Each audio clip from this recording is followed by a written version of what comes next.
지난 시간에 우리는 예수님께서 베드로, 야고보, 요한 이렇게 세 명의 제자들을 데리고 변화산으로 기도하러 가신 것과 또 그곳에서 예수님이 기도하시는 가운데 모세와 엘리야를 만나서 십자가의 고난과 관련된 말씀을 함께 나누셨던 장면, 또 너무나도 크고 영광스러운 장면을 목격했던 베드로가 예수님, 여기에서 사는 것이 좋사오니 제가 여기에다가 초막셋을 짓겠습니다.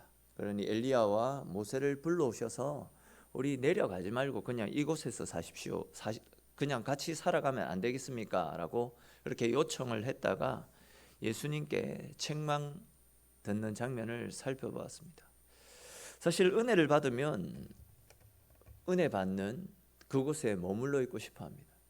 저 교회에서 은혜를 받으면 그냥 교회에서만 살고 싶어 합니다. 그런데 주님께서 하시는 말씀은 무엇입니까? 은혜를 받았으면 은혜가 필요한 가정으로, 직장으로, 학교로, 삶의 현장으로 들어가서 그 은혜를 나누어 주어야 된다. 그렇게 말씀하시지 않았습니까? 오늘 본문을 보시면 베드로와 야고보, 요한 이렇게 이제 세 제자들이 산 위에서 항울경을 경험하는 동안에 산 아래에서는 귀신 들린 아이가 예수님을 만나보지도 못한 채, 즉 고침받지도 못한 채 죽어가는 장면이 나타납니다. 만약 예수님이 산 위에서 내려오시지 않았다라고 한다면 귀신 들린 이 아이는 평생 그렇게 살다가 죽었을 것입니다. 근데 이제 예수님께서 산 위에서 초막을 짓고 계속해서 여기에 머물러 살자라고 요청하는 그 제자들의 청을 뒤로 한 채 산 아래 마을로 내려오셨기 때문에 한 생명이 살아나고 복음의 역사들이 나타나는 것이 오늘 본문 가운데 나타나고 있습니다. 오늘은 그 내용들에 대해서 우리가 조금 더 자세히 살펴보도록 할 건데, 앞에서도 잠시 언급했듯이 예수님께서 베드로, 야고보, 요한을 데리고 변화산으로 기도하러 간 사이에 어떤 사람이 귀신에 들려서 고통 가운데 살아가고 있던 자기 아들을 고침받기 위해서 그 아들을 데리고 예수님께로 찾아온 내용이 나타납니다. 근데 이제 그때는 예수님이 계시지 않았기 때문에 변화산에 가지 않고 남아있던 다른 제자들에게 이 아이를 고쳐달라고 부탁을 했습니다. 이 제자들은 우리가 그들이 일전에 전도 여행을 갔다가 귀신을 쫓아내고 또 병든 자들을 회복시키면서 세상을 떠들썩하게 만들었던 경험들을 다 가지고 있었기 때문에 그때의 경험을 가지고 아마 그 아이를 위해서 기도해 주었던 모양입니다. 그런데 어찌된 영문인지 귀신이 꿈쩍도 하지 않는 겁니다. 더군다나 이 사건이 지금 아무도 보지 않는 조용한 곳에서 일어났던 것이 아니라 마을에서 사람들이 많이 지켜보던 가운데 이 사건이 일어났죠. 더군다나 심각한 것은 수시로 예수님을 죽일 기회를 찾고 있던 서기관들, 그 서기관들이 그 장면을 지켜보고 있다가 책잡을 거리를 찾은 겁니다. 그래서 이제 제자들이 귀신을 쫓아내지 못하자 너희들은 능력도 없으면서 고치지도 못하면서 왜 허세를 부리냐, 왜 사람들을 속이고 있느냐라며 제자들을 비웃고 조롱하고 공격하고 있는 상황입니다. 말 그대로 지금 제자들은 굉장히 난처한 상황에 내몰린 겁니다. 바로 그때에 예수님께서 변화산에서 내려오셨습니다. 예수님을 보았던 무리 중에 하나가 예수님께로 달려와서 그 귀신 들린 아이의 이야기를 하더니 그 아이를 고쳐달라고 당신의 제자들에게 데리고 왔지만 그들은 능히 고치지 못했습니다 라고 제자들을 책망하듯이 이야기합니다. 그리고 이제 그 말을 들으신 예수님께서 제자들을 책망하시더니 그 아이를 내게로 데려오라 라고 말씀하십니다. 그렇게 해서 이제 아이를 예수님께로 데려오자 아이 안에 있던 귀신이 예수님을 알아보고는 몸부림을 치기 시작합니다. 아이로 큰 경련을 일으키게 했습니다. 그 모습을 보신 예수님이 그 부모에게 이 아이가 언제부터 이렇게 되었느냐라고 물어보시자 어릴 때부터 그랬습니다. 귀신이 아이를 죽이려고 물이 보이면 물속으로 뛰어들게 만들고 불이 보이면 불 속으로 뛰어들게 만들었습니다. 그래서 지금까지 수도 없이 다치고 수도 없이 죽을 고비를 넘기며 여기까지 왔습니다. 이렇게 이야기를 합니다. 그러면서 예수님 제발 무엇을 하실 수 있거든 우리를 불쌍히 여기사 도와주십시오라고 이야기하는 내용이 나타납니다. 근데 이제 이 얼핏 무엇을 하실 수 있거든 도와주십시오, 이 말은 얼핏 보면 굉장히 믿음 있는 사람의 고백처럼 보일 수 있습니다. 근데 이제 원문으로 이 본문을 살펴보게 되면 지금 이 본문은 예수님을 비꼬아서 하는 이야기입니다. 그러니까 이런 뉘앙스의 이야기인데, 당신의 제자들이 몇 명이나 달라붙어도 고치지 못했는데 어떻게 당신 혼자 이 강력한 귀신을 이길 수 있겠습니까? 할 수 있으면 한번 해보십시오. 아마 이런 뉘앙스로 지금 예수님께 부탁을 하고 있는 겁니다. 이에 예수님께서 그 사람에게 할 수 있거든이 무슨 말이냐, 즉 할 수 있거든이라고 말했느냐, 믿는 자에게는 모든 것이 가능하다 이렇게 말씀하신 다음에 그 더러운 귀신을 꾸짖으시고 그 아이에게서 속히 나오고 다시는 이 아이에게 들어가지 말라라고 명령을 하셨습니다. 이러한 예수님의 명령에 아이를 사로잡고 있던 귀신이 즉시로 떠나가고 아이가 고침받는 하나님의 능력이 나타났습니다. 한바탕 이런 소동이 있고 나서 고침을 받았던 아이와 또 그 아버지도 또한 그 장면을 지켜보고 있었던 모든 다른 사람들도 다 떠나갔습니다. 그리고 이제는 예수님과 제자들만 남아있는 상황이었습니다. 그때 이제 그 일로 인해서 기가 죽어있던 제자들이 예수님에게 찾아가서 예수님, 왜 우리는 그 귀신을 쫓아내지 못했습니까? 라고 질문을 합니다. 그때 이제 예수님께서 제자들에게 하셨던 말씀이 무엇입니까? 오늘 본문 29절에 나타나고 있는데 우리 29절 말씀 같이 한번 읽어보겠습니다. 이르시되 기도 외에 다른 것으로는 이런 종류가 나갈 수 없느니라 하시니라. 아멘. 여러분, 오늘 본문에서 예수님께서 제자들에게 하신 이 말씀이 무엇을 가르쳐 주시기 위해 하신 말씀인 것 같습니까? 사실 우리는 지금까지 이 본문을 읽으면서 대충 이런 식으로 이해했을 것입니다. 즉 우리 인생에 찾아오는 장애물을 만나거든 기도해야 된다. 기도가 답이다. 할 수 있거든이 무슨 말이냐, 믿는 자에게는 능치 못할 일이 없으니 어떤 어려움을 만난다 할지라도 기도하며 믿음으로 살아라. 그러면 어떤 장애물도 헤쳐나갈 수 있다. 또 역으로 우리 삶의 문제가 해결되어지지 않는 것은 우리의 기도가 부족하기 때문이다. 그러니 더욱더 열심히 기도하고 더 매달려야 된다. 그렇게 하면 우리의 문제가 해결될 것이다. 이런 식으로 이 말씀을 이해했을 것이다 생각되어집니다. 저 역시도 이제 이 본문을 그렇게 이해했었고 또 그렇게 설교를 했었던 기억도 있습니다. 그런데 여러분이 우리가 이 문제를 복음의 관점으로 생각해 볼 필요가 있습니다. 여러분, 복음이 무엇입니까? 복음은 내가 뭘 어떻게 했더니 하나님이 내게 복을 주셨다, 이것이 아니라 받을 자격이 없는 사람에게 베풀어 주시는 하나님의 은혜를 기록한 말씀이 복음 아닙니까? 또한 복음은 아무 능력 없는 우리들, 아무 재능도 없고 하나님 앞에 아무런 가치도 없는 우리들을 위해서 예수님이 십자가에서 죽으시고 우리의 모든 죄들을 대속해 주신 하나님의 은혜를 기록한 말씀이 복음 아닙니까? 그러니까 이제 오늘 본문의 말씀은 예수님께서 제자들에게 너희들은 기도가 부족하고 기도를 안 하기 때문에 못 고치는 거잖아. 반대로 나는 기도를 많이 했기 때문에 고칠 수 있잖아. 그러니 너희도 내 기도를 본받아서 열심히 기도하면 너희도 이런 능력을 일으킬 수 있을 것이다. 그러니 어려움을 만나거든 열심히 기도해라. 이것을 가르치기 위해서 주신 말씀이 아니다라는 겁니다. 다시 말해서 여기 29절에 말씀하는 기도 외에는 다른 것으로는 이런 종류가 나갈 수 없다라는 예수님의 말씀은 예수님께서 기도를 잘해서 그 귀신을 쫓아내셨다, 이런 말씀이 아니다라는 겁니다. 그렇다면 질문이 하나 생기겠죠. 그렇다면 분명 지금 예수님은 기도 때문에 귀신이 떠나가는 기적이 나타났다라는 말씀을 하셨는데 예수님께서 당신이 기도를 잘해서 귀신이 떠나간 것이 아니다라고 말씀하시면 그러면 누구의 기도 때문에 이런 기적이 나타났나? 어떤 기도 때문에 이런 기적이 나타났고 예수님은 어떤 기도를 본받으라고 이 말씀을 하신 것이겠습니까? 그것은 바로 이 귀신 들린 아이의 아버지의 부르짖음이었습니다. 우리 오늘 본문 24절 말씀을 같이 한번 읽어보겠습니다. 24절 읽어보겠습니다.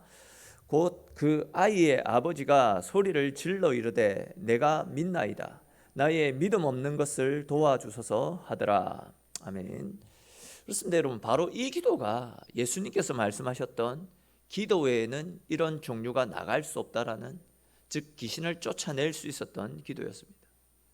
근데 사실 이 기도를 잘 보십시오. 이 기도를 잘 보시면 이 기도는 기도 같지 않습니다. 표현이 좀 그렇지만 기도 같지 않은 기도입니다. 굉장히 행설수설하고 있고요, 말도 앞뒤가 맞지 않습니다. 어떤 형식에 맞추어져 있는 운율 있는 기도가 아니다라는 거죠. 보시면 뭐 내가 믿나이다 라고 이야기했다가 나의 믿음 없는 것을 도와주소서라고 그렇게 했다가 진짜 왔다 갔다 하고 있습니다. 이거는 뭐 믿는다라는 건지 안 믿는다라는 건지 진짜 조리도 없고 엉망진창이지만, 근데 예수님은 이런 부르짖음을 들으시고 그 부르짖음에 응답하셨다라는 겁니다. 아마 부모들이라고 한다면 지금 이 아비의 심정을 충분히 공감하실 수 있지 않겠나 싶습니다. 내 아들이 지금, 내 자녀가 지금 큰 어려움을 겪고 있는 중입니다.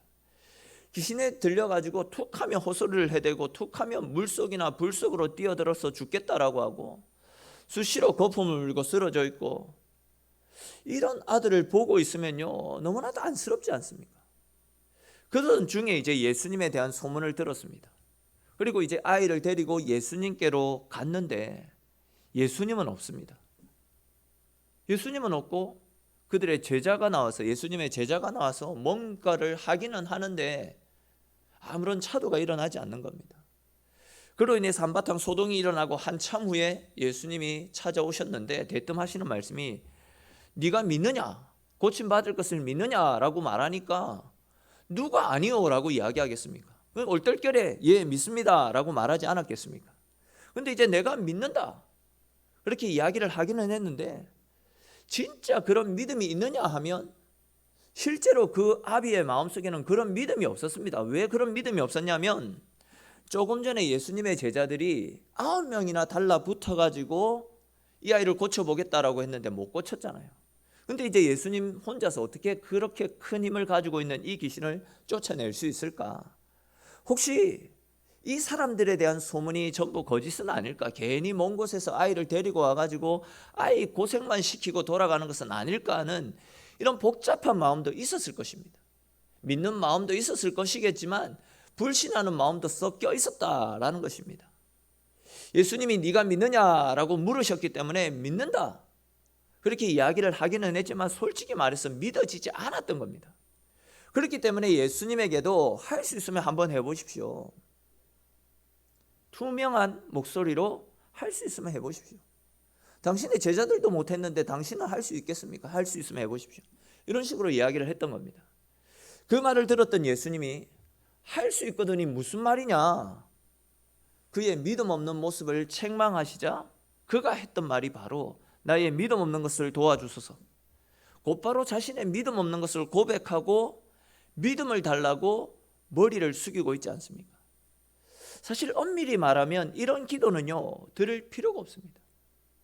또한 아무런 의미도 없는, 어쩌면 예수님께서 그렇게 경고하셨던 중언부언하는 그런 기도일 수도 있겠다 생각되어집니다.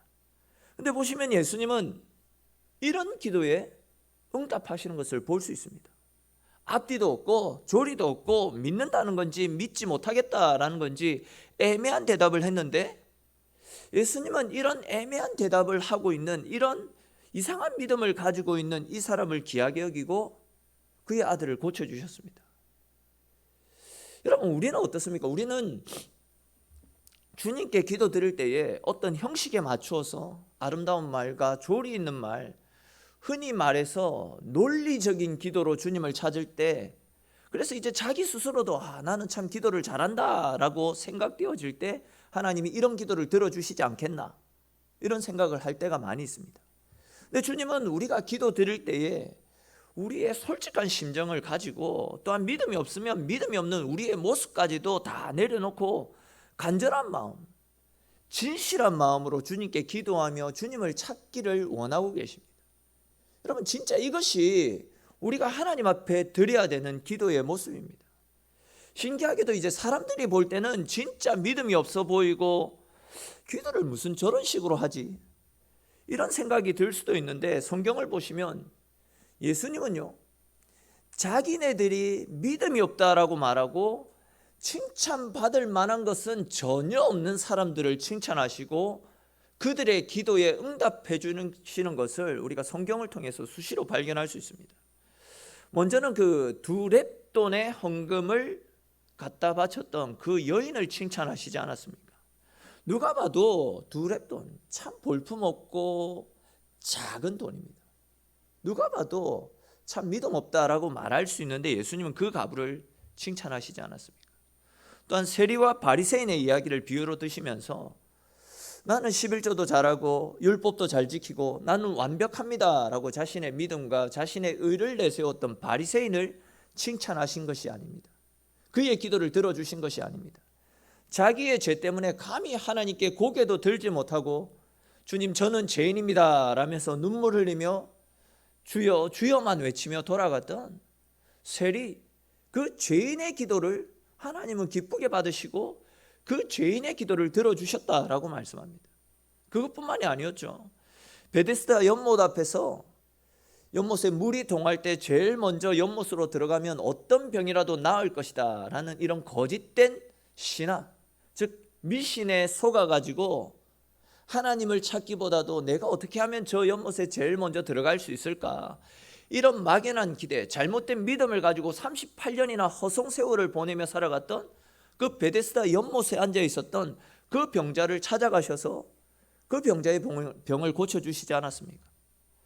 보시면 예수님은요, 완전하게 또 기가 막히게 기도를 잘하고 믿음 생활을 신실하게 잘 해나가는 그런 사람들에게 찾아가셨던 것이 아니라 자기 스스로 나는 믿음이 없다라고 고백하는 사람, 감히 하나님 앞에서 죄송해서 기도조차 제대로 하지 못하는 사람, 미신에 속아서 허송세월을 보내는 사람에게 찾아가셨습니다.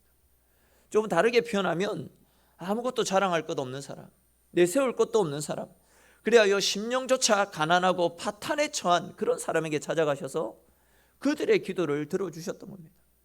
즉 주님께서는 심령이 가난한 사람, 자랑할 것이 없는 사람과 애통하며 눈물 흘릴 것밖에 없는 사람, 진짜 믿고 싶은데 믿음이 생겨나지 않아서 하나님 저에게 믿음을 주십시오, 하나님이 믿어질 수 있도록 나에게 믿음을 주십시오 라고 솔직한 심정으로 자신의 믿음 없음을 고백하고 주님을 찾는 사람에게 찾아가셔서 그들의 기도를 들어주시고 그들을 위로하시고 그들에게 은혜를 베풀어 주셨다라는 거죠.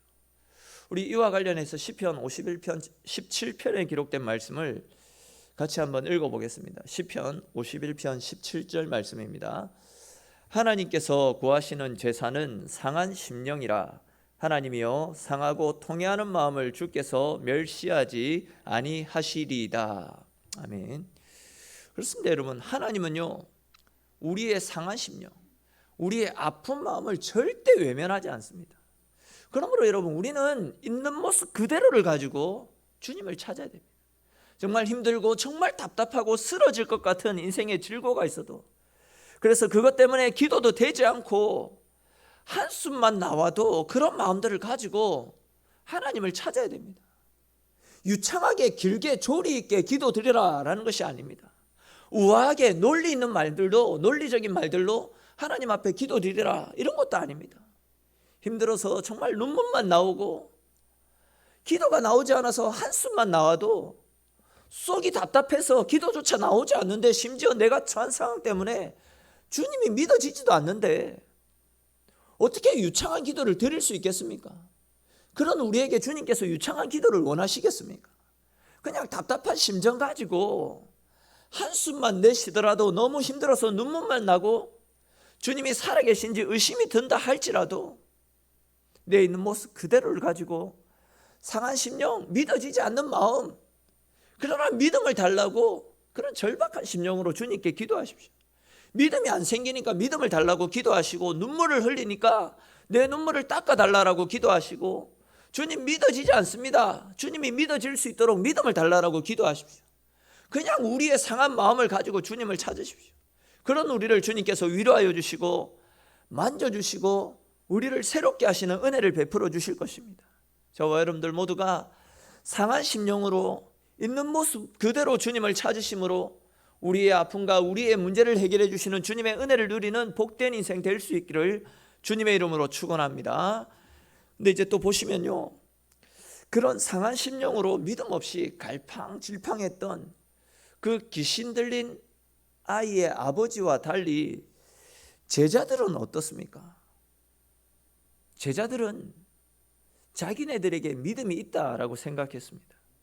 또한 그들은 일전에도 전도 여행을 가서 귀신 들린 사람을 고치고 병든 사람들을 회복시켜 주었던 그런 경험이 있었습니다.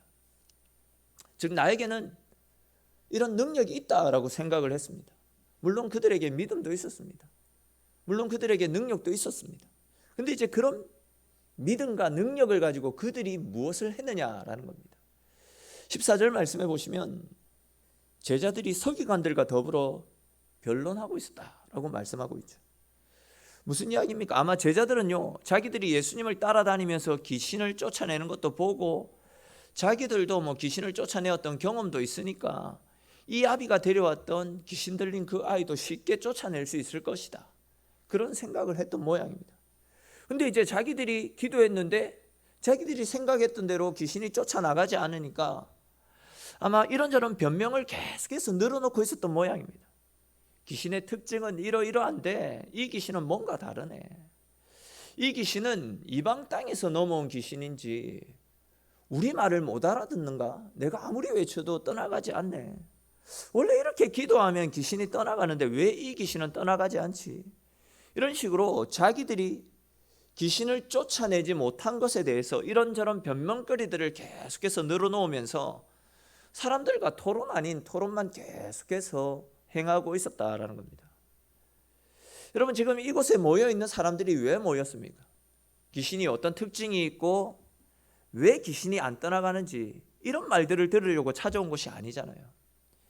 귀신이 떠나가고 아이가 치료되어지는 것을 목격하기 위해서, 하나님이 역사하시는 것을 보기 위해서 이곳에 모인 것 아니겠습니까? 다시 말해서 변론을 들으러 온 것이 아니라 능력을 보러 온 것입니다.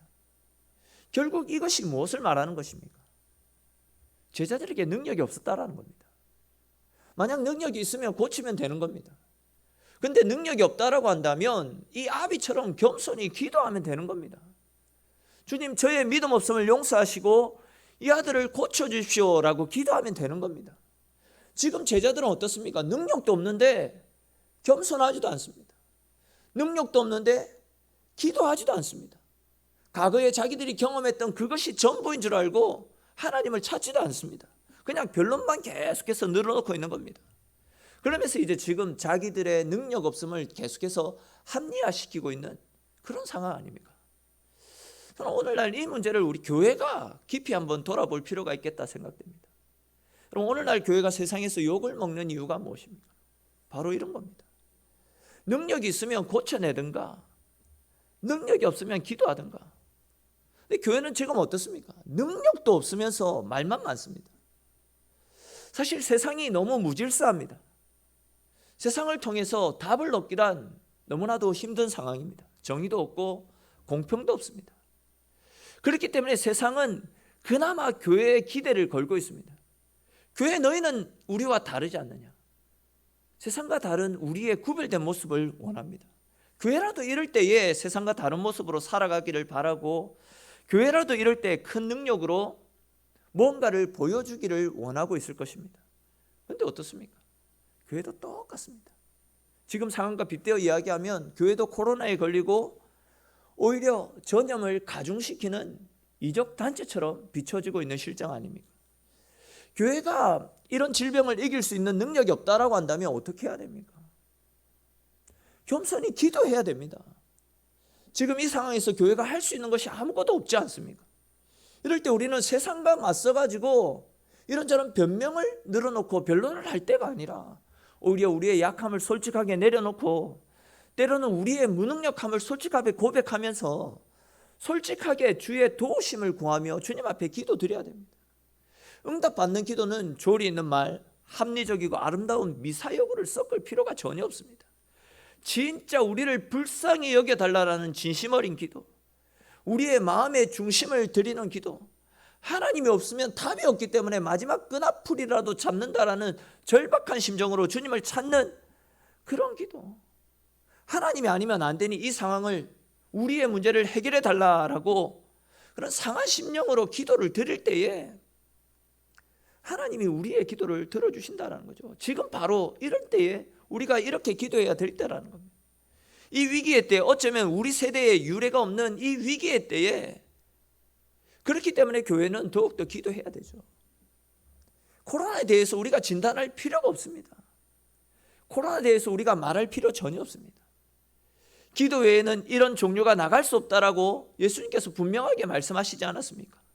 여러분, 지금 우리는 제자들처럼 예수님 왜 우리는 고치지 못합니까? 왜 지금 이렇게 교회가 욕을 먹고 있는데도 아무 일도 할 수 없습니까?